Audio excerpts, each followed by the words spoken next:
Father! he called. Father! It is I, Khârn! His amplified voice echoed through the hold. Father! Something huge moved way off in the dark. Father! Khârn! Angron's voice rumbled from the dark, so low and powerful the deck trembled. Why are you here? I have come to find you, Father! The Conqueror is at risk. We can afford no more deaths among the crew. Angron laughed. Khârn!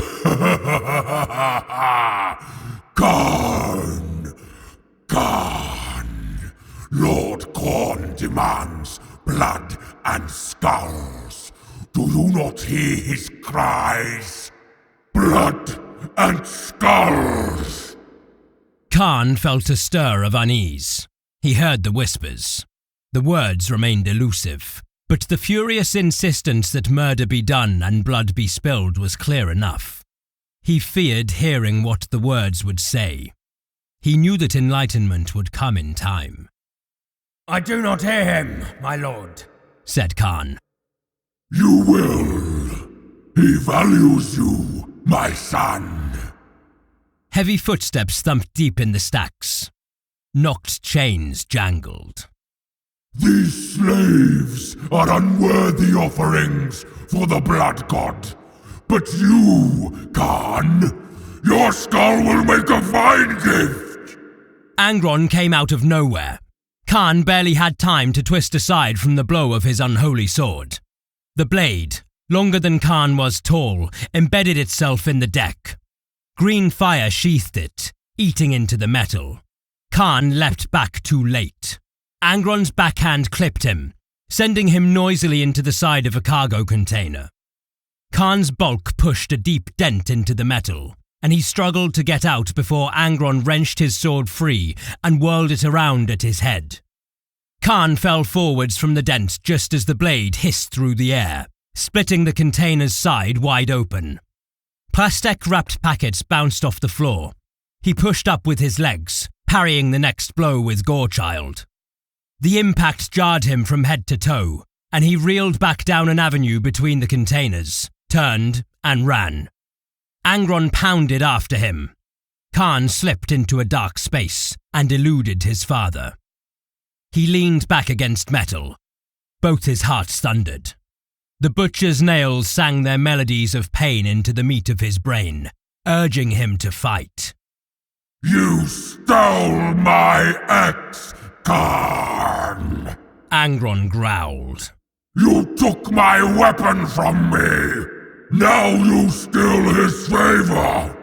Khârn's eye strays from me to you! I serve only you, my father! Khârn called. You serve me by hunting me in the dark? Only to bring you to the battle, my lord! Angron snarled. Khârn risked glimpsing down the avenue. Angron strode past, a monster from myth. Horned, huge, red-skinned, nostrils twitching as he sniffed out his son. Blood stink and anger washed off him in hot waves.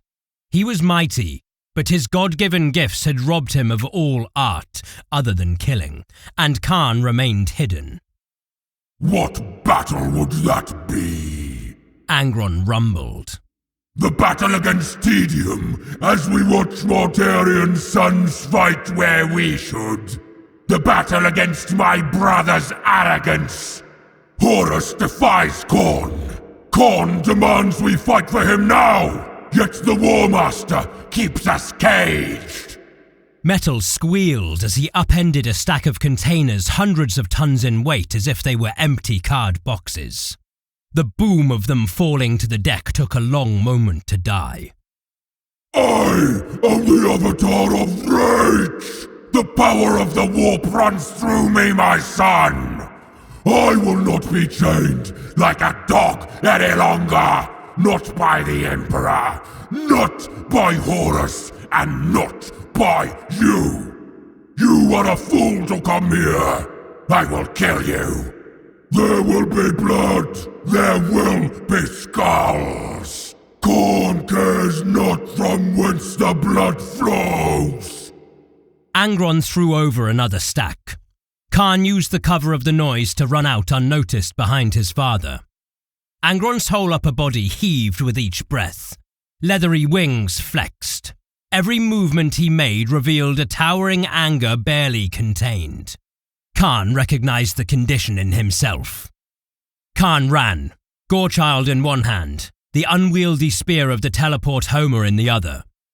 Gathering all his strength, he leapt, the fibre muscles in his battle plate sending him high. He crashed into Angron's back and buried the teleport Homer deep in his father's searing red skin between the shoulders where, even with great determination, the Primarch would struggle to knock it loose. Angron's reaction was immediate and furious. He roared loudly, spinning around, knocking Khârn back. Khârn landed heavily and scrambled up, while Angron's hand came up, scratching at his back, but though his black nails brushed the teleport Homer, it refused to be dislodged. You have no honor! Yellow eyes blazed. Attacking from behind! No true son of mine would stoop so low! We are warriors! We face our enemies! We look them in the eye before we take their heads for the Skull Throne!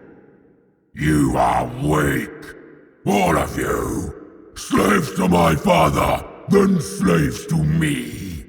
I should have killed you the day that you first came to me. You are weak. Khârn backed away. The urge to throw himself into battle with his father was crippling his mind. Lotara! No! He spoke through a mouthful of blood. Fluid ran down his nasal passages from his bleeding brain and drooled from his lips and out of the open vent of his breathing grill. Lotara! Lotara! He snarled. No! Static replied. Angron was on him. He jumped, wings spread, half gliding, half falling towards his equerry. All sign of recognition, of humanity, was absent from the Primarch's face, subsumed by the need to kill. His black sword hissed through the air, bringing a thin scream from reality as it too was wounded. The butcher's nails pounded in time with the thumping of Khârn's hearts. Lotara! He managed, but the nails sang louder, and his words snagged in his throat. Roaring, he dodged Angron's swing and surged forwards, gunning Gorechild's motor as he cut towards his father's knee. The Primarch kicked, sending Khârn hurtling sideways and cracking his breastplate. He drew his plasma pistol as he rolled out of the way of Angron's stamping foot. A return swing of the sword took off a part of Khârn's pauldron. Sickly sweet smoke boiled off the damaged ceramite. He rolled again, too far gone into anger to feel the stab of his broken ribs. The plasma pistol whined as it charged. Gorechild blocked another punishing blow.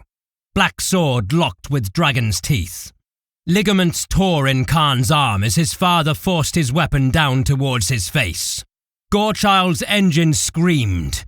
The tooth track locked onto the edge of the demon Primarch's blade. Priceless mica dragon teeth smoked as demonic fires ate into them. You are disappointing, Khârn, said Angron. The sword was closing on Khârn's face. Angron grunted with the effort of forcing down the blade. I thought if any of my sons could test me, it would be you. I was wrong. You are weak. And you... Khârn fought to speak. You have lost your mind, my lord. The plasma pistol let out a ready note. Khârn brought it up and fired it point blank into Angron's face. The heat from the plasma stream seared Khârn's face within his helmet. Angron roared and reeled back, his eyes cooked to steam and his cheeks stripped back to smoking bone. Khârn pushed himself up, playing the pistol across his father's chest. The gun let out a warning, but Khârn fired until it overheated and vented superheated coolant all down his arm. Red lights flashed by its charging coils. The gun was useless. Angron staggered back, crashing into a pile of containers that crumpled like paper under his weight. Angron roared and thrashed in agony, but already the damage was being made good. Eyes swelled like moist fungal fruits in empty sockets.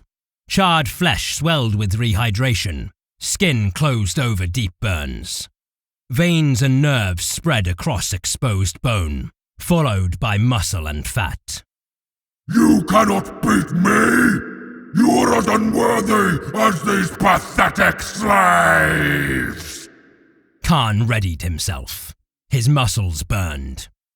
Gorechild shook in his weakened grip. He said in a drool-soaked growl. I do not wish to fight you. You have no choice! Angron bellowed. There is only war! The black sword hurtled down again. Khârn could not block it, he knew, but held Gorechild ready to deflect the blade, and prepared the blow he would land before he died. Angron's roar battered at Khârn. Lightning skittered all over the demon Primarch.